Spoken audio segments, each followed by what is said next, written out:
नाज़रीन वाक़िफ़ ॿुधाईंदा हलूं दरिया ख़ान मरी ऐं भरपास वञण इलाइक़नि में ॿोॾि बरक़रार आहे। इन हवाले सां वीडियो लिंक ते मौजूदु आहे राणा रियाज़। नाज़रीन जीअं त हालिया तूफ़ानी बरसातनि सबबि सिंध में हर तरफ़ तबाही मचियल आहे।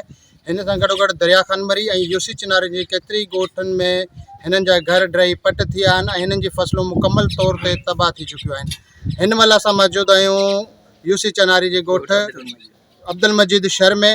अचो त हिते जे रहायशुनि जा पुछूं त हिननि जो छा चवणु आहे। हितां जा जेके MNA आहिनि, जेके MP आहिनि, उन्हनि का बि असांजी सार न आहे लधी। असांजा घर तव्हांखे नज़र अचनि था, पूरा मिसमार थी चुका आहिनि। 6 महीननि जो जेको फसल आहे उहो बि तबाह थी चुको आहे। हिन वक़्त ताईं असांजे नंढड़ा नंढड़ा ॿार जेके बुखार उनजे हल में आने उन खां पोइ केरु कंहिं जॻह ते कंहिं मालूमात न कई आहे ऐं न केरु पुछण वारो आहे, न केरु आयो आहे जेको पाणी चारे।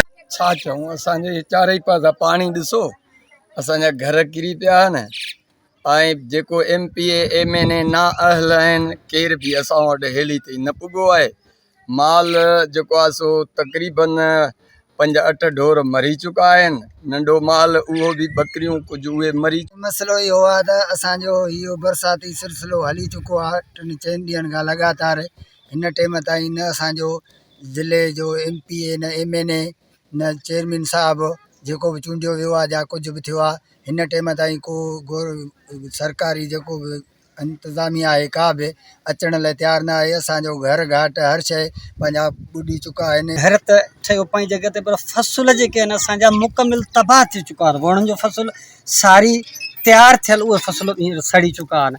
असांजी हितां जा जेके MNA MPA ना आयल आहिनि, जेके असांजे ताईं लड़ी न आया आहिनि हिन टाइम ताईं।